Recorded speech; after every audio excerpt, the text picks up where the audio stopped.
Quelques jours seulement nous séparent de la nouvelle année, donc l'heure est au bilan de l'année qui s'achève.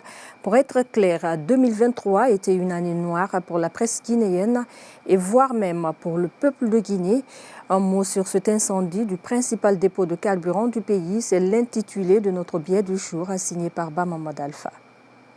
L'année 2023 s'en va avec une crise qui ne dit pas son nom en Guinée. L'explosion du dépôt principal de carburant du pays plonge les Guinéens dans une situation inconfortable. Non seulement le manque criard de l'or noir freine les activités socio-économiques, mais aussi avec un risque de chambouler tous les programmes et chronogrammes de la transition est imminent. Une semaine après ce tragique drame qui a fait tant de victimes, de blessés et de dégâts matériels, les causes de cet incendie restent toujours méconnues. Malgré que les autorités avaient promis d'ouvrir des enquêtes pour déterminer les origines des flammes et de porter plainte contre X pour incendie volontaire. Mais jusque-là, aucune piste plausible n'est encore présentée à l'opinion publique par le gouvernement.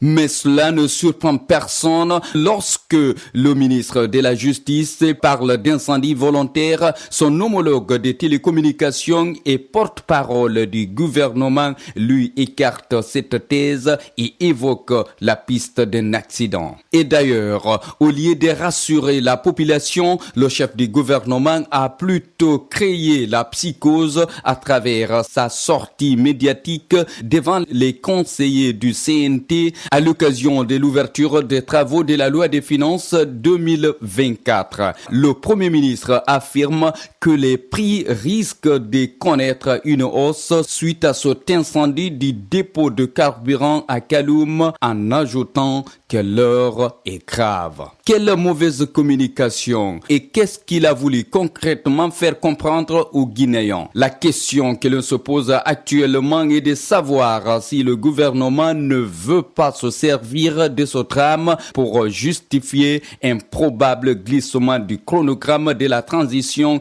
qui est d'ailleurs en panne depuis son démarrage. Malgré l'annonce des gros mots et des concepts au début de la transition à travers la règle des 5 R, comme la refondation, la rectification institutionnelle, le redressement suivi de la réforme administrative, il fallait y rajouter également la restriction. Parce que ce qui est clair, rien n'est pour le moment visible sur le terrain et le temps file vite. Autre fait marquant de l'année 2023 en Guinée, c'est aussi cette restriction de l'Internet, des réseaux sociaux, le brouillage des ondes de plusieurs stations de radio et de chaînes de télévision, sans oublier également leur retrait sur le bouquet Canal+.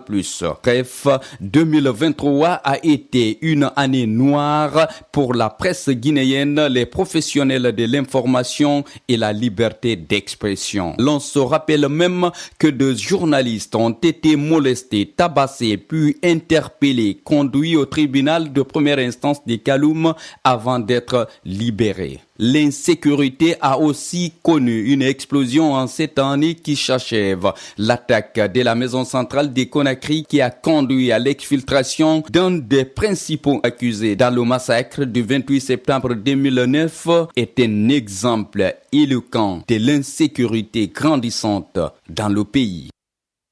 C'était notre billet du jour signé par notre chroniqueur Bamamad Alpha. Je vous l'annonce.